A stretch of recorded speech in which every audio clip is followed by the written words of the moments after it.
Oke, jadi langsung saja. Bismillahirrahmanirrahim. Alhamdulillah. Jadi langsung saja. Assalamualaikum warahmatullahi wabarakatuh. Alhamdulillahirabbil alamin wa bihi nasta'inu ala umri dunya wa din. Wassalatu wassalamu ala asyrafil mursalin wa ala alihi washabbihi ajmain. Amma ba'du.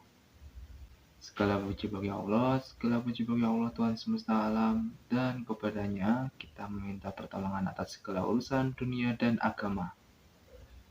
Doa dan keselamatan semoga terlimpah kepada Nabi dan Rasul paling mulia dan juga atas keluarga dan para sahabatnya, serta kepada yang mengikuti mereka dalam kebenaran sampai hari akhir kiamat. Hari akhir, ya. Pada kesempatan kali ini, saya bermaksud menyampaikan tema terkait pendidikan, terutama mengenai minat baca buku. BTW menuntut ilmu ya. Kalau masalah pendidikan itu berarti kalian harus lihat statistik yang satu ini. Kalau ada ya. Kadang-kadang gue males cari sih. Jadi minat baca buku untuk anak-anak remaja hingga dewasa kini semakin menurun dibandingkan beberapa tahun yang lalu. Ya nggak sih? Bentar.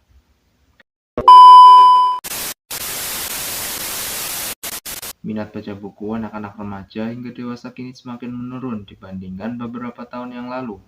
Hal tersebut bisa dilihat dengan penurunan tingkat literasi masyarakat. Apalagi saat ini arus informasi melalui media elektronik lebih cepat dibandingkan media cetak. Penurunan minat baca tersebut secara tidak langsung berpengaruh pada kualitas pendidikan kita.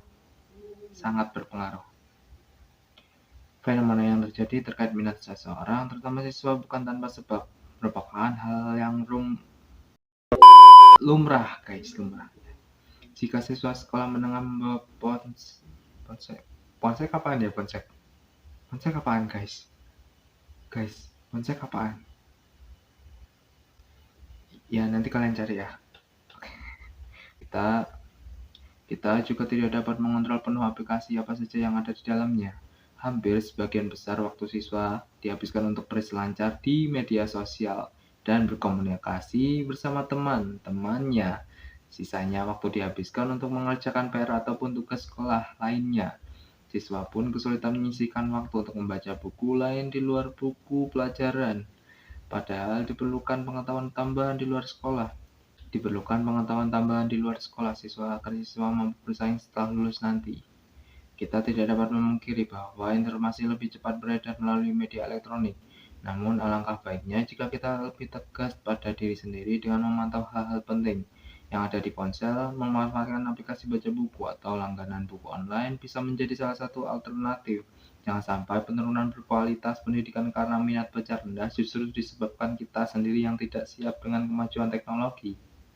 Itu dia. Tapi masih ada lanjutannya.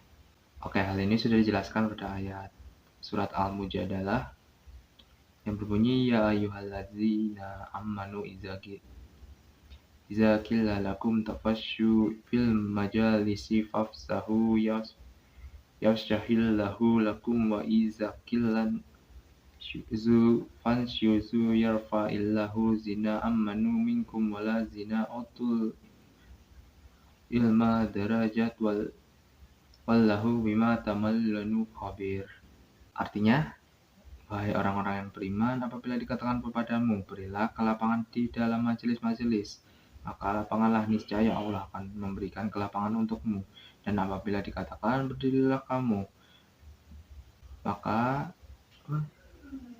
berdirilah, niscaya Allah akan mengangkat derajat orang-orang yang beriman di antaramu, dan orang-orang yang diberikan ilmu beberapa derajat, dan Allah Maha teliti apa yang kamu dikerjakan.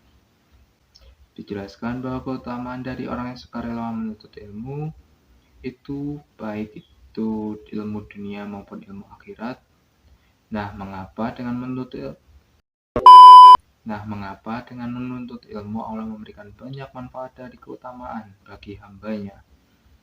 Hal ini karena dengan menuntut ilmu kita tidak akan buta. Maksud buta di sini ya kita mampu melihat segala hal sesuatu dari sudut pandang manapun yang berbeda-beda. Maksudnya gini guys, jadi maksudnya buta di sini tuh kita jadi mampu melihat segala sesuatu dari sudut pandang manapun yang berbeda-beda, Sehingga dengan demikian maka pikiran kita pun akan selalu jernih serta bijak ketika kita akan mengambil segala keputusan.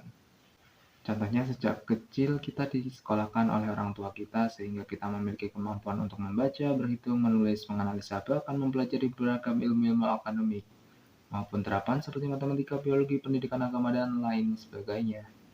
Dengan ilmu-ilmu yang kita semua pelajari di sekolah, maka wawasan yang kita miliki pun menjadi lebih beragam. Mulai dari fisika, kita menjadi tahu bahwa air dapat berubah wujud. Melalui mata pelajaran matematika, kita memiliki kemampuan untuk berhitung. Dengan ilmu agama, kita menjadi mengetahui pengetahuan tentang agama, adab, akidah, akhlak, bahkan hingga sejarah dari agama yang kita anut. Apabila kita hanya berdiam diri saja dan tidak mau menuntut ilmu, maka kita pun akan buntu dari melihat segala sesuatu, terutama pengetahuan mengenai agama yang tentunya saja sebagai masyarakat beragama pengetahuan tentang agama sangat penting.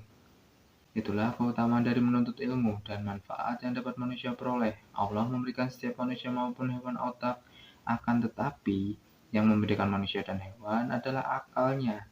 Manusia memiliki akal, oleh karena itu sebagai manusia dan hamba yang taat, kita perlu memanfaatkan serta merawat apa yang telah Allah berikan dengan menuntut dan memberikan nutrisi berupa pengetahuan dan wawasan yang luas, sehingga kita semua akan menjadi manusia yang berakal dan berilmu dan tidak sembarangan dalam bertindak. Oke, alhamdulillah.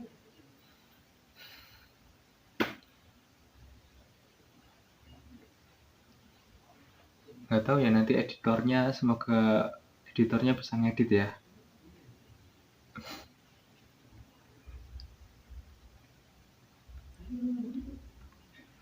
Oke, akhir kata, mohon maaf jika ada kesalahan dalam penyampaian, pasti ada, apalagi banyak.